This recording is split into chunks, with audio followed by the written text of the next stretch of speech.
subscribe. Today, I need your help. I need to figure out what this guitar is. In this video, we're going to be discussing my personal 1983 USA-made Stratocaster. Now, I know I started the video saying I need you to help identify this because I can't figure out what the heck this thing is.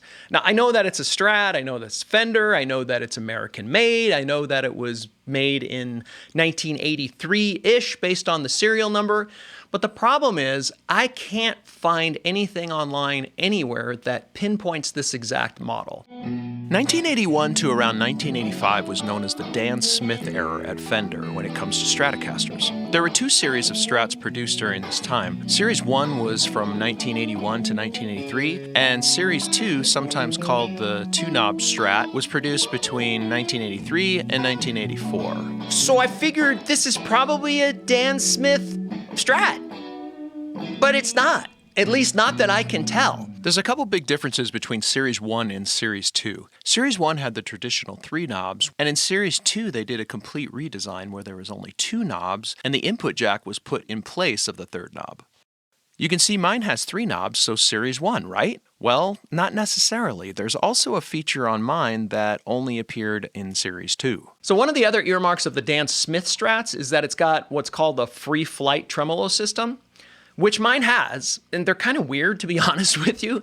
I always thought that everybody else's Strat was weird for the longest time because mine didn't have a panel on the back of my guitar, and all the other Strats do. So I'm like, man, your Strat's weird. You got a panel on the back. Mine doesn't. But what I ended up finding out was that actually mine was the oddball, and that this Freeflyte tremolo system is actually kind of odd in that they put the whole thing within the guitar. So it's all routed out, and all the tension springs and everything are actually on the inside of the guitar, which is kind of cool aesthetically because you don't have that panel on the back. But honestly, it's kind of a pain in the butt because you can't adjust the tension springs without taking off all your strings and taking off the pick guard. You got to get in there in order to adjust this thing. One thing that really is cool about this system though, I think anyway, is the bar itself. I love the fact that it's all chrome. It doesn't have like a black or white cap on it. The whole thing is chrome. So for me, that looks really cool. The other thing about the bar is it snaps in instead of screws in. I like it. I like the fact that it snaps in and you don't have to spin it or turn it or screw it or whatever. I think it just goes in and out really easy. What I've heard a lot of people say online is that if you do have a Dan Smith Strat and it has 3 knobs, it's probably been modded. Meaning somebody took the original with the 2 knobs, they routed out a space to put in a new input jack, and then they put a 3rd knob where the input jack was on the pick guard. I know this isn't modded because I bought this guitar brand new at Seattle Music in 1984. It had all of the Fender paperwork with it. It came with the original Fender case. Okay, maybe they took advantage of a 14-year-old kid, whatever.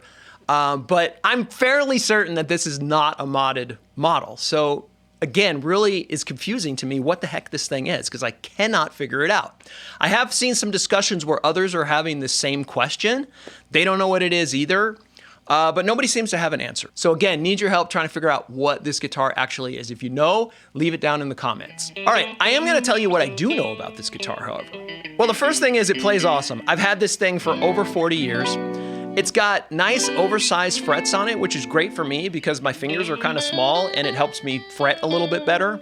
It does have the 3 knobs and it has a 5-way toggle switch on it, which is nice. My favorite position on the toggle switch personally is 1 click back from the very front. Somewhere between the bridge pickup and the middle pickup seems to be the sweet spot when it comes to playing clean, funky type stuff. I don't know, it just gives the best tone. Now, over the years, you can imagine that it's gotten worn down. It has a lot of the lacquer and the finish on the fretboard itself is kind of peeled off. And recently, I've been working on refurbishing this guitar a little bit. Haven't gone as far to replace frets or anything like that, but I did replace all of the pickups. For the longest time, I had this guy in the bridge position.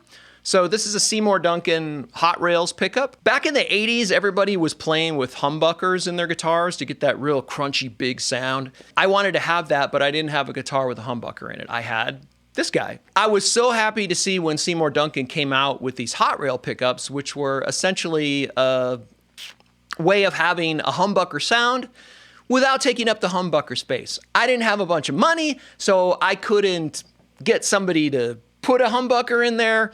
I didn't want a chance trying to route the thing out myself and ruining my guitar. So this was an awesome solution for me to get that humbucker sound without having to change the guitar too much. Fast forward to about 3 months ago, I decided that, you know what, I'm gonna bring this thing back to its original configuration.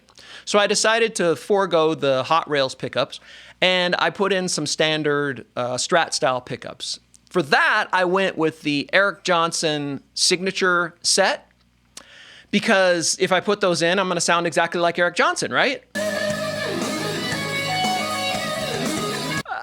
Keep your expectations in line, folks. It doesn't happen that way. Not to get too much into the pickups, but I really like these Eric Johnson pickups. They're smooth.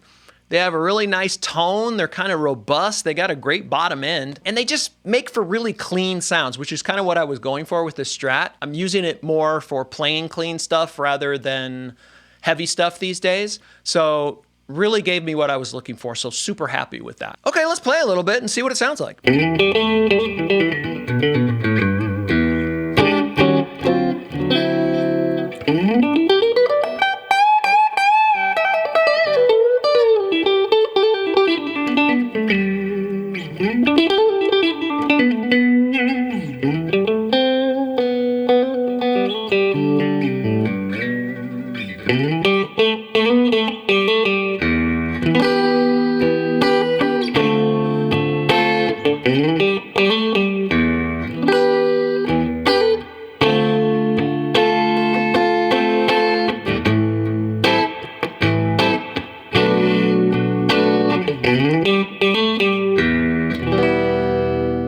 I love Stratocasters. I've had mine for about 40 years, and it ain't going anywhere anytime soon. But if you can tell me what the heck model it actually is, I'd really appreciate it. So tell me about it in the comments. If you like this video, you should watch this one next. More guitars!